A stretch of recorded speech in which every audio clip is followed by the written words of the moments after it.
Seguimos con más información en News. Es momento de irnos al Ecuador para el encuentro con César García, porque se aprobaron las nuevas leyes contra el narcotráfico y nuestro compañero nos tiene más detalles. César, te escuchamos. Sí, ¿cómo estás, Maga? Se trata de 3 leyes que fueron aprobadas en tiempo récord por el segundo mandato del presidente Daniel Noboa en el seno de la Asamblea Nacional. La una es la Ley de Solidaridad, que contemplaba una serie de reformas en el Código Integral Penal. La otra es la Ley de Inteligencia, que replantea toda la estructura de la inteligencia acá en el Ecuador. Y la tercera es la Ley de Integridad Pública.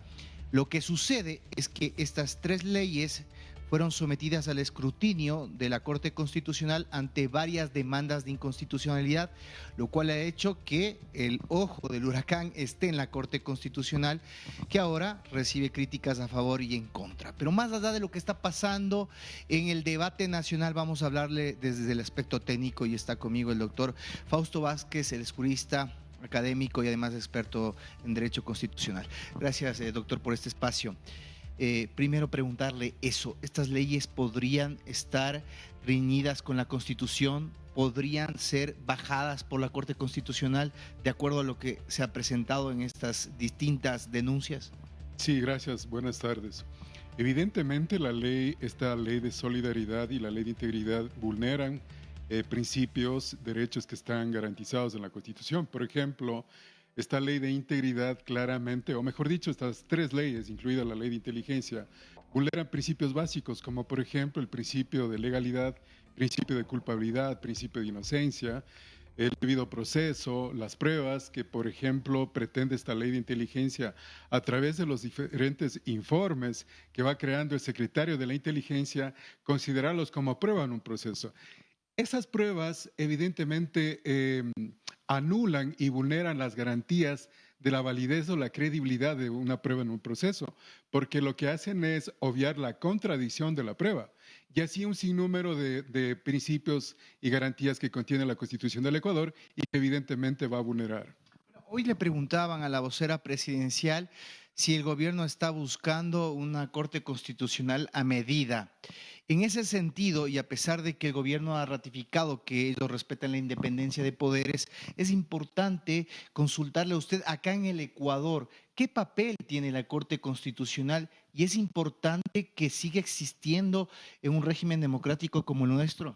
Bueno, no solamente en el caso del Ecuador, ¿no?, sino en todos los estados democráticos como Colombia, Perú, Argentina. La Corte Constitucional juega un papel muy importante. En el caso del Ecuador, la Corte Constitucional apareció en 1900, bueno, el antecedente, en 1945 aparece el Tribunal Constitucional con la intención de generar un contrapeso frente a los pronunciamientos que rebasaban límites de los derechos, los pronunciamientos del Ejecutivo principalmente. Hoy por hoy, la Corte Constitucional es el máximo órgano de interpretación constitucional en el Ecuador. Así que la Corte Constitucional, incluso teóricamente, doctrinariamente, se llega a reconocerse como un legislador negativo, a diferencia del legislador positivo, en el caso del Ecuador, el asambleísta que ha sido elegido democráticamente. El juez de Corte Constitucional se convierte en un legislador negativo.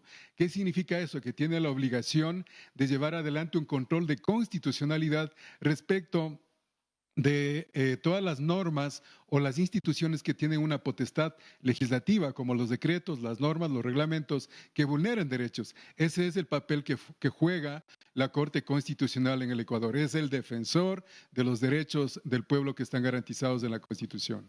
Ahora, dentro de lo que se está debatiendo, es importante considerar la situación en la que vive el país, una situación de violencia derivada de agrupaciones narcodelictivas, y el gobierno ha señalado que estas leyes son herramientas para combatirlas. Hay penas nuevas para ciertos grupos identificados como GDOs en este conflicto armado interno, también el tema de inteligencia, supuestamente para identificar comunicaciones y planeamientos de actos terroristas, y esta ley de integridad que vendría a controlar un poco el tema del lavado de activos en la contratación pública.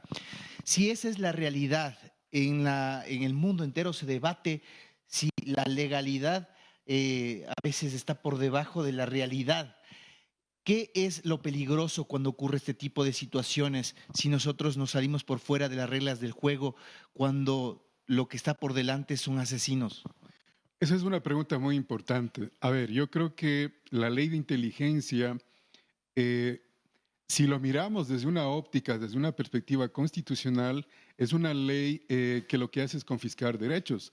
Por ejemplo, si hacemos una diferencia de lo que en el caso del Ecuador anteriormente se vivía el sistema inquisitivo, primero se detenía para investigar. Hoy vivimos un sistema acusatorio y es a la inversa. Entonces parecería que hay una regresión de derechos porque hoy en un sistema acusatorio que es garantista, la prisión preventiva, por ejemplo, es una excepción, no es una regla. Hoy se pretende llegar a entender que la prisión preventiva es una regla. Es decir, volvemos a un sistema inquisitivo.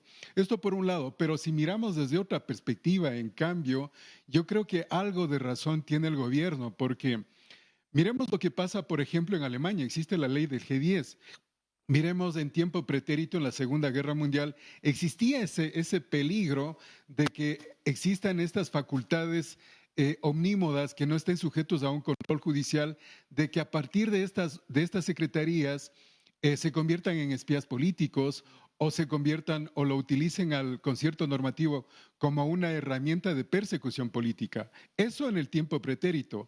Pero en la realidad es cierto que también países como en la misma Alemania, por ejemplo, requieren de estas normas con ciertas facultades para poder perseguir a las estructuras criminales. Esto es cierto.